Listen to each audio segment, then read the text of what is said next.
ide. Ini jelas ya, tidak perlu dijelaskan. Inisiatifnya baik, jelas juga kebosanan, menyukai suasana baru, artinya dia pengen selalu bergerak gitu kan ya. Jadi ini bisa ditafsirkan sendiri sebenarnya pendapat, karena di hasil analisa itu langsung dengan apa itu aplikasinya gitu ya, bukan bukan mengambang-ngambang. Kemudian menerima pendapat namun jaim, analisa terpengaruh oleh perasaan dan kepatuhan, bisa menjalankan tugas dan ketika sudah memahaminya bisa menginovasinya. Nah, ini hasil-hasil ini akan berbeda-beda terus tiap orangnya ya, kecuali memiliki pola yang sama persis. Kemudian berikutnya ada tipe belajar. Di sini langsung diberikan cara belajarnya gimana, metode belajarnya gimana. Nah, ini ada auditor kreatif. Nah, ini kata kuncinya itu, kemudian pemecahan masalah dan seperti itu juga. Dan setiap orang nanti akan beda-beda hasilnya. Diskusi dan sampai ke cara teknisnya pun sudah diberikan langsung dengan bentuk teks. Jadi intinya ini tidak perlu dijelaskannya. Kemudian bisa langsung dibaca sendiri. Untuk jurusan SMA itu sebenarnya jurusan SMA ini ya ini untuk referensi aja ya. Misalnya mau ke IPS gitu, kok ini sedang ya ke IPS aja. Jadi ini hanya untuk referensi saja, tidak, karena kita masih belum menghitung ATD-nya ya. Kita belum menghitung ATD-nya. Misalnya kok IPA ini sangat menonjol.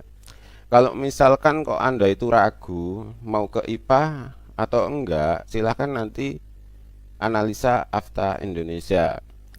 Nanti akan terukur lebih akurat daripada AFTA lain ini. Kemudian berikutnya adalah kecerdasan majemuk. Nah, di sini misalkan intrapersonal itu sudah ada penjelasannya lebih lengkap di sini. Nah, seperti itu. Intinya adalah intrapersonal itu hubungan dengan dirinya sendiri. Ada intrapersonal dan interpersonal. Intrapersonal itu hubungan dirinya sendiri. Jadi dia pengen bangun jam 3 pagi, pengen saya harus melakukan ini. Nah, dia akan mau melakukan itu. Nah, karena di sini terdeteksi sedang, maka dia harus didorong, butuh dorongan. Ayo lakukan ini, ayo lakukan ini. Jadi kalau intrapersonalnya sedang, itu butuh dorongan. Tapi kalau intrapersonalnya itu sangat menonjol, kebalikannya, dia akan melakukan apapun sendiri. Jadi kalau enggak, walaupun didorong pun dia juga tidak akan melakukan. Karena apa? Karena dia punya prinsip sendiri gitu. Saya harus melakukan ini udah ada dalam pikirannya. Kemudian ada orang lain yang memberikan masukan, otomatis tidak akan diakui masukan itu atau tidak dilakukan. Kemudian di sini logika matematika jelas ya. Bahasa itu bagaimana membuat sebuah kalimat lebih enak dipahami, lebih mudah dipahami. Kan ada orang yang ngomongnya muter-muter, maksudnya apa nggak jelas. Jadi kalau bahasa ini bukan dimaksud ya. Bahasa itu adalah bisa membuat sebuah kalimat yang mudah dipahami, bukan mudah dimengerti. Beda lagi ya. Mudah dipahami, mudah dimengerti itu berbeda. Kalau mudah dimengerti itu nanti berkaitan dengan kemampuan berpikir. Kalau mudah dipahami itu kemampuan dalam menata bahasa, menata kalimat atau menata kata. Interpersonal adalah bagaimana dia bisa membawa diri di dalam sosial atau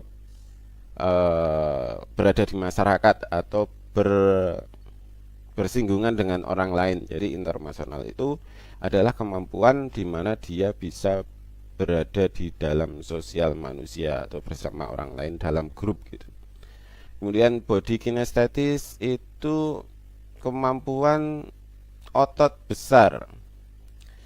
Jadi body kinestetis itu hampir sama dengan energi. Jadi energinya besar. Kalau menonjol ya, kalau menonjol itu energinya besar, punya kemampuan lari, keseimbangan yang berhubungan dengan otot besar. Otot ototnya lebih kuat daripada orang-orang lain jika itu menonjol ya. kemudian energinya juga lebih besar. Intinya kalau body kinestetis itu dibutuhkan untuk yang pengen jadi tentara, polisi, atlet, karate, ya intinya yang berhubungan seperti itu. Musikal itu minimal bisa membedakan nada. Jadi kalau karaoke itu enggak cuma baca teks, jadi dia bisa memasuki irama itu lebih tepat. Intinya musikal itu adalah orang yang bisa memasuki irama saat karaoke lebih tepat. Itu aja. Jadi bukan orang yang langsung bisa main musik, itu enggak ya. Jadi enggak. Kemudian naturalis adalah orang yang bisa lebih ke pertanian, peternakan, perikanan. Nah, seperti itu. Orang yang menanam-nanam pohon itu hidup. Itu naturalis. Kemudian visual 2D itu painting atau lukisan, visual 3D itu patung. Nah, biasanya visual 3D ini yang dibutuhkan untuk orang-orang sekarang ya. Karena apa? Karena orang sekarang itu lebih ke HP, membuat konten itu kan butuh visual 3D yang lebih besar. Sutradara, konten kreator game atau konten kreator video itu butuh visual 3D ini karena bisa menggabung-gabungkan antara video 1, video 2, video 3. Oh, ini video 3 itu harusnya berada di letaknya di tengah kayak gitu. Jadi bisa membayangkan skenario di dalam otaknya. Visual 3D. Kira-kira seperti itu. Kemudian untuk berikutnya ini langsung dalam bentuk teks, jadi tidak perlu dibahas ya, tidak perlu, karena ini nanti akhirnya beda-beda. Kemudian untuk kelebihan dan kelemahan juga dalam bentuk teks seperti ini. Kemudian kelemahan juga dalam bentuk teks, jadi langsung bisa dibaca. Cara belajar juga dalam bentuk teks seperti ini. Jadi tinggal dibaca saja karena tiap orang beda-beda. Kemudian untuk pekerjaan itu juga, ini pekerjaan tidak terlalu tidak terlalu fokus. Oh, kamu bisa ini, bisa ini, bisa ini ya.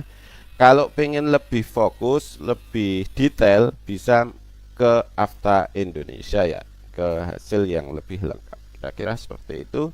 Terima kasih, selamat mencoba dan semoga sukses selalu.